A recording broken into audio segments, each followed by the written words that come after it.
So hello and welcome to Wang PNPC and welcome to another football daily. বেশ কিছু বিষয় রয়েছে, super cup চলছে, এশিয়ান কাপ চলছে এবং অবশ্যই ট্রান্সফার মার্কেটে কী হয়েছে, কারণ গত কয়েকদিনে কিন্তু ট্রান্সফার রিলেটেড সেইভাবে ট্রান্সফার টক আমাদের হয়নি। আজকে বেশ কিছু বিষয় নিয়ে কথা বলতে হবে, কারণ মার্কেটে তো প্রচুর রিউমার ছড়িয়ে গেছে। বস দেখা যাক কী কী বিষয় নিয়ে কী কী আমার বলার রয়েছে, আপডেট কী কী তোমাদের কাছে দেওয়া রয়েছে। অবশ্যই ভিডিওটা শুরু করবো যেটা দিয়ে, সেটা হচ্ছে এশিয়ান কাপ। বাট এর আগে একটা ভিডিও ছিল আমরা ইন্ডিয়ান ফুটবল নিয়ে এই মুহূর্তে ঠিক কী সিচুয়েশনে রয়েছি সেটা নিয়ে কথা বলেছিলাম। তো অনেকটা লেন্দি ভিডিও, বাট প্লিজ একটু দেখো। আমার মনে হয় যে অনেকটা তোমাদেরও যা যা রিয়াকশানস রয়েছে, ভিউজ রয়েছে, ওপিনিয়ন্স রয়েছে, বেরিয়ে আসবে। অ্যান্ড ভিডিওটা শেয়ার করো প্লিজ, কারণ কি হয় আমরা যখন ন্যাশনাল টিম নিয়ে কোনো ডিসকাশন করি সেখানে খুব কম সংখ্যক মানুষের কিন্তু ইনভলভমেন্ট থাকে, বাট কোথাও আমাদের বিগার যে ইন্টারেস্ট রয়েছে সেটা আমাদের ন্যাশনাল ফুটবল নিয়ে, ন্যাশনাল টিমকে নিয়ে করা দরকার। তো সেই ভিডিওটা গিয়ে চেক আউট করো। অবভিয়াসলি হয়তো ভালো লাগতে পারে, ডিফারও করতে পারো। অল দ্য কমেন্টস আর ওয়েলকাম ইন দ্যাট ভিডিও।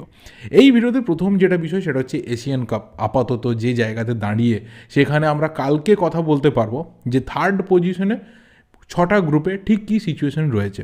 আমরা যদি সিরিয়া ম্যাচটা জিততে পারি তাহলে আমাদের চান্স কতটা থাকবে নকআউটে যাওয়ার, এবং সেখানে যেতে গেলে শুধু আমাদের জিতলে হবে না, বাকি কোন গ্রুপের কোন ইকুয়েশন ফ্যাক্টর হয়ে উঠতে পারে। অবশ্যই সেই ভিডিওতে কিন্তু কালকে কথা বলবো। আজকে যেটা সন্ধ্যাবেলার ম্যাচ ছিল, ওমান সেখানে কিন্তু ড্র করেছে থাইল্যান্ডের সাথে, এবং রাত্রে ম্যাচ রয়েছে কিরগিজিস্তানের সাথে সৌদি আরবের। অবভিয়াসলি সৌদি আরবিয়া ফেভারিট হিসেবে নামবে, বাট এইবারে এশিয়ান কাপে এসব কোনো ফেভারিটের গল্প নেই। আমরা দেখেছি ইরাক জাপানকে হারিয়ে দিচ্ছে, জর্ডান অলমোস্ট সাউথ কোরিয়াকে হারিয়ে দিয়েছিল, শেষ মুহূর্তে সাউথ কোরিয়া 2-2 গোলে ম্যাচটাকে ড্র করে। তো অনেক রকম আনএক্সপেক্টেড ঘটনা হচ্ছে।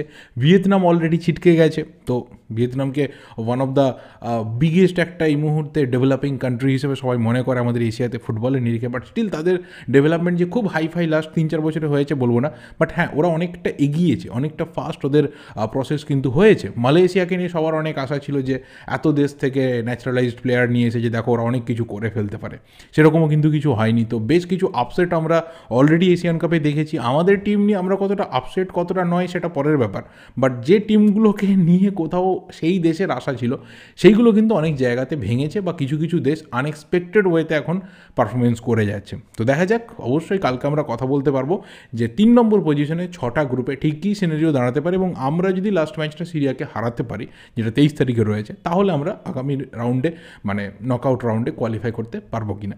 এর পরের বিষয়টা অবশ্যই বলতে সুপার কাপ নিয়ে। সুপার কাপে আজকে যে ম্যাচটার দিকে আমাদের সবার নজর ছিল, Mumbai city FC versus Chennaiyin FC. Mumbai city FC 1-0 গোলে চেন্নাইন এফসিকে হারিয়েছে। চেন্নাইন এফসি তাদের পুরো শক্তির দল, পুরো ক্ষমতা তাদের হাতে ছিল, বাট মুম্বাই সিটি এফসি ভাই না তো 6টা রেগুলার প্লেয়ার তারা পেয়েছে, তিরিকে পায়নি, গ্রেগ স্টিওয়ার্টের মতো প্লেয়ার ছেড়ে চলে গেছে, এবং হরহে পেরেরা ডায়াস তাকে প্রথম ম্যাচে পায়নি, সেকেন্ড ম্যাচেও তাকে বেঞ্চে স্টার্ট করতে হয়েছিল।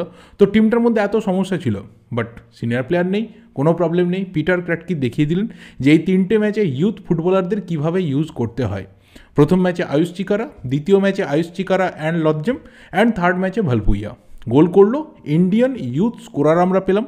কোথাও ইন্ডিয়ান ইউথ প্লেয়ারদেরকে ডিফেন্স, মাঝমাঠ, ফরওয়ার্ড প্রত্যেকটা পজিশনে খেলিয়ে তিনি এটা দেখিয়ে দিলেন যে এত সমস্যার মধ্যেও কিন্তু কাজ করা যেতে পারে। পিটার ক্র্যাটকি যেটা এসে সবার আগে করলেন যে ইউথ ডেভেলপমেন্ট, এবং পিটার ক্র্যাটকি কিন্তু একটা খুব সুন্দর আজকে কথা বলেছেন যে যেভাবে এখানে ইউথ ফুটবলাররা খেলছে, যেভাবে তাদের মধ্যে প্রসপেক্ট রয়েছে, যদি প্রপার ওয়েতে তারা এগোতে পারে তাহলে আগামী 10-15 বছরের মধ্যে কিন্তু আমরা তাদের দেখব যে বেটার লিগে খেলতে, স্পেশালি তারা হয়তো এ লিগে যাবে।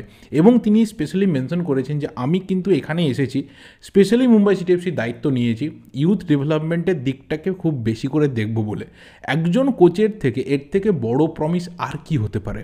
আমরা এখানে দেখি যে একজন কোচ আসছে বড় বিদেশি প্লেয়ার, বড় বড় ইন্ডিয়ান প্লেয়ার সই করানো, তো সব কিছু নিয়ে কিন্তু কোচেদের একটা বিরাট থাকে যে আমি বিরাট টিম পাবো, বাট কোনো কোচকে আমার মনে হয় না যে এর আগে এসে আমরা খুব বেশি বলতে শুনেছি বা খুব বেশি কাজ করতে দেখেছি যে তিনি ডিরেক্টলি বলছেন কি I am here for the youth development. আমার মনে হয় যে পিটার ক্র্যাটকিকে যদি মুম্বাই সিটি এফসি সময় দেয়, সিটি ফুটবল গ্রুপ সময় দেয়, ইন্ডিয়ান ফুটবল ফ্যানরা যদি সময় দেয়, তাহলে ভাই এই লোকটা পারবে, কিছু একটা করতে পারবে। আমরা সের্জিও লোবেরাকে দেখেছি, আমরা ম্যানুয়েল মার্কোস রোকাকে দেখেছি, হয়তো আমরা থার্ড কোচ হিসাবে কোথাও পিটার ক্র্যাটকিকে দেখতে পারি যে তিনি ইউথ ফুটবলটা নিয়ে, ইউথ প্লেয়ারদেরকে নিয়ে কাজ করবেন। তিনি কিন্তু অলরেডি সুপার কাপে দেখিয়ে দিয়েছেন যে একটা ইউথ স্কোয়াড নিয়ে কি কাজ করা যেতে পারে। আয়ুষ চিখারের মতো প্লেয়ারকে আমরা আবিষ্কার করেছি এই সুপার কাপে, অসাধারণ খেলছে ছেলেটা, ওর যা হাইট রয়েছে, যা ফিজিক রয়েছে, অনবদ্য প্লেয়ার। ভাই বিদেশে যাক, সিরিয়াসলি বলছি, যাই রোজগার করুক না কেন, এখানের থেকে হাফের হাফ পেমেন্ট পাক, বিদেশ যাক, সেখানে গিয়ে কিন্তু এই ছেলেটা জাস্ট চেঞ্জ হয়ে যাবে। ভালপুইয়াকে দেখে অসাধারণ লাগছে, মেহতাব বেঞ্চড হয়ে যাবে, আমি জাস্ট গ্যারেন্টি দিয়ে বলতে পারি। ভালপুইয়া যা খেলছে, মেহতাবের যা পারফরমেন্স ছিল আইএসএলে, ও বেঞ্চড হয়ে যাবে।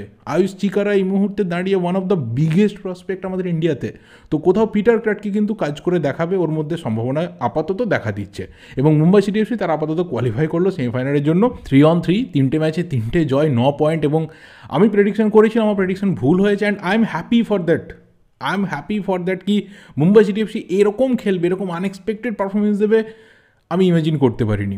হয়তো কোথাও চেন্নাই এফসি তাদের স্কোয়াড ভালো ছিল, পুরো ব্যালেন্স ছিল, ওয়েন কোয়েল তার ট্রফি উইনিং একটা মেন্টালিটি রয়েছে, তিনি সেটা কোথাও বুট করতে চাইবেন। এই ব্যাপার থেকে আমি ভেবেছিলাম যে এই গ্রুপটা হয়তো চেন্নাই এফসি স্লাইড 1 পয়েন্টে হলেও হয়তো লিড করে বেরিয়ে যাবে। বাট মুম্বাই সিটি এফসি তারা কিন্তু দেখিয়ে দিল যে তাবড়তোড় পারফরমেন্স কাকে বলে। এবং দেখা যাক গোয়া না ওড়িশা এফসি কাদের বিরুদ্ধে মুখোমুখি হয়। তো ঠিক আছে, সুপার কাপ কিন্তু এই মুহূর্তে জমে গেছে, যথেষ্ট পরিমাণে ভালো লাগছে। Young player, experience player, foreign player প্রত্যেকেই তার মতো করে পারফরমেন্স করছে। এরপর যদি ঢুকি, যেটা মেন ব্যাপার সেটা হচ্ছে ট্রান্সফার মার্কেটে এই মুহূর্তে কী ঘটছে। প্রথমেই কথা বলবো নর্থ ইস্ট ইউনাইটেড এফসি, কারণ তাদের হামজা রেগ্রাগুই আসার সময়ে গুঞ্জন ছিল যে কোন বিদেশি ডিফেন্ডারকে তারা ছাড়বে, মাইকেল জাবাকো না ইয়াসির আহমেদ। এক্সপেকটেশন ছিল না যে ইয়াসির আহমেদের মতো প্লেয়ারকে ছেড়ে দেবে, যে দুজন মাত্র বিদেশি প্লেয়ার ইন্ডিয়ান লিগগুলোতে খেলে, আইএসএলে, আই লিগে, সেখান থেকে শুধুমাত্র এই ইয়াসির আহমেদ এবং গোকুলাম কেরালা থেকে কমরন তুর্সুনব, এই দুটো প্লেয়ার শুধুমাত্র বিদেশি প্লেয়ার হিসাবে, এশিয়ান কোটার বিদেশি প্লেয়ার হিসাবে এএফসি এশিয়ান কাপে খেলছে। মনে করে দেখো যে আইএসএলের 12টা ক্লাব, আই লিগের 13টা ক্লাব, কতগুলো এশিয়ান প্লেয়ার আমাদের এখানে রয়েছে, বাট তাদের মধ্যে খেলছে দুজন। আর ভাই তাদের মধ্যে একজনকেই North East United FC let him go, ছেড়ে দেওয়া হলো। কোথাও এমনটা হতে পারে যে ইয়াসির আহমেদের যা পারফরমেন্স রয়েছে, যা কেরিয়ার রয়েছে, ওর হয়তো বেটার কোনো ক্লাবে হয়তো সুযোগ পাচ্ছে, সেখানে চলে যাচ্ছে। বাট ওর চলে যাওয়াটা সিরিয়াসলি বলছে আমার খুব খারাপ লাগছে পার্সোনালি, কারণ ওর ডিফেন্ডিং কোয়ালিটি, ওর ফিজিক, ও একটা আলাদা রকমের প্লেয়ার ছিল। যেহেতু ইউসান মেলেও চলে গেছে, তো ওই পজিশনটাতে ওরা হয়তো কোনো অস্ট্রেলিয়ান ফরওয়ার্ড নিয়ে আসবে, সেটাই চান্স সবচেয়ে বেশি। আপাতত সেই নিয়ে মার্কেটে গুঞ্জন রয়েছে, বাট কোনো নাম এই মুহূর্তে বেরিয়ে আসেনি।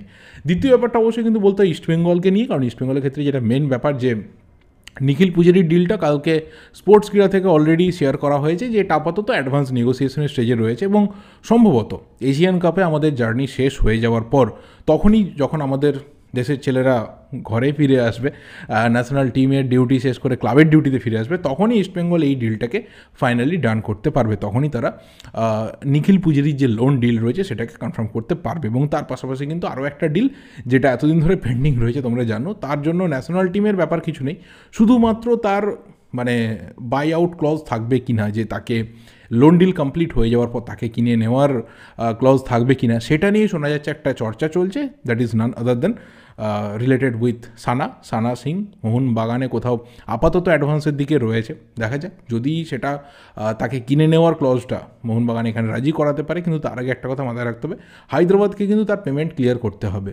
যদি সেই লোন ডিল কমপ্লিশন হবে, যদি পেমেন্ট ক্লিয়ার করতে না পারে, তাহলে কিন্তু মোহনবাগান তাকে পার্মানেন্টলি নিতে পারবে না, ক্লজে থাকলেও নিতে পারবে না। সেই ক্ষেত্রে ফিফার কিন্তু বাধা এসে যাবে, যেহেতু প্লেয়ারের হিউজ একটা পরিমাণে ডিউ অ্যামাউন্ট ওখানে রয়েছে। তো দেখা যাক সেই ডিলটা কতটা আগের দিকে যায়। খুব একটা সেখানে হাওয়াস আপাতত নজর দিচ্ছেন না, কারণ তার নজর আপাতত অন্যদিকে যাচ্ছে বলেই শোনা যাচ্ছে। মোহনবাগানের ক্ষেত্রে যে দুটো বিষয় কাল থেকে প্রচণ্ড পরিমাণে ভাইরাল হয়েছে, এক হচ্ছে যে হুগো বুমো, তাকে কোথাও ছেড়ে দেওয়া হতে পারে, তার কোথাও রিলিজ হতে পারে, যেটা বহুদিন থেকে চলছিল। এবং আমার মনে হয় যে হুগো বুমো যদি চলে যায়, বা হুগো বুমো চলে যাচ্ছে, হুগো বুমো চলে যাওয়ার সম্ভাবনা, এই জিনিসগুলো থাকলে কোথাও আমার মনে হয় যে আলোচনার যে টাইম লেন্থ থাকে সেটা অনেকটা বেড়ে যায়। কারণ এমন একটা প্লেয়ার যে মাল্টিপল পজিশনে খেলতে পারে, যার মধ্যে একটা আলাদা কোয়ালিটি রয়েছে, যাকে নিয়ে কোথাও ফ্যানরা এক্সপেক্ট করে যে চলো হুগো থাকছে মানে অনেক কিছু হতে পারে। তো সেই রকম প্লেয়ার যদি চলে যাওয়ার ব্যাপার সামনে আসে, তখন কিন্তু আলোচনার স্তরটা, মানে আলোচনার যে লেন্থ রয়েছে, সেটাও আমাদের বেড়ে যায়। বাট যেটা মেন ব্যাপার যে হুগো শুধুমাত্র মোহনবাগান থেকে চলে যাচ্ছে, এটা গুঞ্জন না, তার পাশাপাশি এটা গুঞ্জন যে মুম্বাই সিটি এফসি তাকে নেওয়ার জন্য একটা হিউজ অফার এই মুহূর্তে মোহনবাগানের সামনে নিয়ে এসেছে। বাট এই মুহূর্তে যেটা মেন ব্যাপার, যে এরকম কিন্তু কোনো রকম অথেন্টিসিটি নেই, মানে এই বিষয়টা হচ্ছে বলে। হুগো বুমো যাচ্ছে কি যাচ্ছে না সেটা পরের ব্যাপার। এখনও যে কটা কটা দিন 31 তারিখ আসতে সময় রয়েছে, তার মধ্যে হয়তো ক্লিয়ার হয়ে যাবে, ক্লিয়ার হতেই হবে, তাছাড়া কোনো রাস্তা নেই। কিন্তু সেটা মুম্বাই সিটি এফসির দিকে চলে যাচ্ছে। আবারও সেই তিক্ত ইতিহাস যদি কেউ ফিরিয়ে আনতে চায়, কারণ সেই সময় দাঁড়িয়ে 2021-এ কিন্তু হুগোর সাথে মুম্বাই সিটি এফসি বা সিটি ফুটবল গ্রুপের ডিরেক্ট ঝামেলা হয়েছিল, কারণ সের্জিও লোবেরা অ্যান্ড হুগো বুমা এদের দুজনের কাছে প্রমিস ছিল যে তোমাদের বিদেশে পাঠানো হবে, কারণ তোমাদের সেই ফিউচারটা রয়েছে। বাট সেটা সেই মুহূর্তে না হওয়ার কারণে কিন্তু বুমোর সাথে কী হয়, সিটি ফুটবল গ্রুপ বা মুম্বাই সিটি এফসির একটা ডিস্টেন্স বাড়ে, এবং তারপরে তার ক্লাব ছাড়া মোহনবাগানে একটা রেকর্ড অ্যামাউন্টে তার সই করা, এবং আপাতত এই সিজনে দাঁড়িয়ে, মানে এই সিজনের মাঝপথে দাঁড়িয়ে আবারও হুগো বুমোকে নিয়ে গুঞ্জন যে হাওয়াসের কারণেই তাকে হয়তো বেরিয়ে যেতে হতে পারে, হাওয়াসের জন্যই তাকে হয়তো দল ছাড়তে হতে পারে, এবং আবারও সে মুম্বাই ফিরে যেতে পারে। বাট না, এরকম সম্ভাবনা কিন্তু এখনও অবধি, মানে আজকে এই কত হলো 21 তারিখ, সরি কাল তো 22 তারিখ, স্পেশাল ডে সবার জন্য, 21 তারিখে সন্ধ্যেতে এসে দাঁড়িয়েও কিন্তু এখনও অবধি ক্লিয়ার হয়নি। অ্যান্ড দ্য লাস্ট থিং কি, আরও একটা নাম কাল থেকে ঘুরে বেড়াচ্ছে, কালকে সন্ধ্যে থেকে ঘুরছে। অনেকে এক্সপেক্ট করেছিল যে আমি রাত্রের দিকে হয়তো এটা নিয়ে বলবো, মেসেজও আমার কাছে এসেছিলো, বাট একটু তো চেকিংয়ের দরকার ছিল। সেটা হচ্ছে জুনিয়র মোরেনো। এই প্লেয়ারটা কিন্তু অসাধারণ একটা প্লেয়ার, সিরিয়াসলি বলছি, এবং এমন একটা পজিশনে এই প্লেয়ারটা খেলে, ডিফেন্সিভ মিডফিল্ড, সেন্ট্রাল মিডফিল্ড, সেখানে মোহনবাগানের প্লেয়ার লাগবে।